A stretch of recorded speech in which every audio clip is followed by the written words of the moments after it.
Basic വാസ്തുപ്രകാരമാണോ നമ്മുടെയൊക്കെ വീട് plan ചെയ്തിരിക്കുന്നത് നമുക്ക് നോക്കിയാലോ. വേണമെങ്കിൽ ഈ വീഡിയോ സേവ് ചെയ്തോ. ബേസിക് ആയിട്ട് എന്ന് പറയുമ്പം 4 ഡയറക്ഷൻസ് ആണ് വാസ്തുവിൽ കൺസിഡർ ചെയ്യുന്നത്. വടക്ക് കിഴക്ക് ഈശാനമൂല എന്ന് പറയും, തെക്ക് കിഴക്കിനെ അഗ്നിമൂല എന്ന് പറയും, തെക്ക് പടിഞ്ഞാറിനെ കന്നിമൂല എന്നും വടക്ക് പടിഞ്ഞാറിനെ വായുമൂല എന്നും പറയും. അപ്പൊ വടക്ക് കിഴക്ക് ഇവിടെ സ്പിരിച്വൽ വൈബ്സ് കൂടുതലാണ്. അതുകൊണ്ട് തന്നെ പൂജാമുറി, meditation room, main entrance, courtyard ഇതൊക്കെ ഇവിടെ കൊടുക്കുന്നതാണ് നല്ലത്.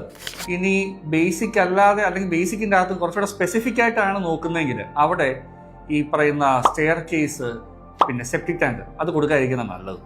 അടുത്തത് തെക്ക് കിഴക്കാണ്, അതായത് അഗ്നിമൂല. പേര് പോലെ തന്നെ അഗ്നിയുമായിട്ട് ബന്ധപ്പെട്ട എല്ലാ കാര്യങ്ങളും അവിടെ വരാം. അതായത് കിച്ചൺ, അതല്ലെങ്കിൽ ഇലക്ട്രിക് റൂം, സ്റ്റെയർ റൂം, ഇതെല്ലാം ഈ ഭാഗങ്ങൾ വരുന്നതിന് കുഴപ്പമൊന്നുമില്ല. അടുത്ത തെക്ക് പടിഞ്ഞാറ് കന്നിമൂല എന്ന് പറയും. ഒരുപാട് വിവാദങ്ങൾ ഏറ്റെടുത്തൊരു പ്രത്യേക സ്ഥലമാണ് ഇവിടെ. ഇവിടെ പ്രധാനമായിട്ടും പറയപ്പെടുന്നത് ഫിനാൻഷ്യൽ അട്രാക്ഷനെ പറ്റിയാണ്.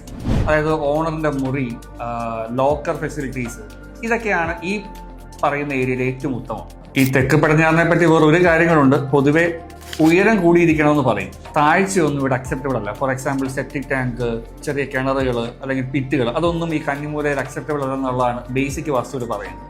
അവസാനമായിട്ട് വടക്ക് പടിഞ്ഞാറ്, അതായത് വായുമൂല. ഇവിടെ നമുക്ക് stair case, toilet, work area, അങ്ങനെയുള്ള കാര്യങ്ങൾ കൊടുക്കുന്നതിന് ഉത്തമമാണ്. ഈ വാസ്തു എന്ന് പറയുന്നത് വളരെ വ്യക്തിപരമാണ്. നോക്കുന്നവരും കാണും, നോക്കാത്തവരും കാണും. അപ്പം ബേസിക് വാസ്തു നോക്കാൻ താല്പര്യമുള്ളവർക്ക് വേണ്ടിയിട്ട് മാത്രമാണ് ഈ വീഡിയോ കേട്ടോ.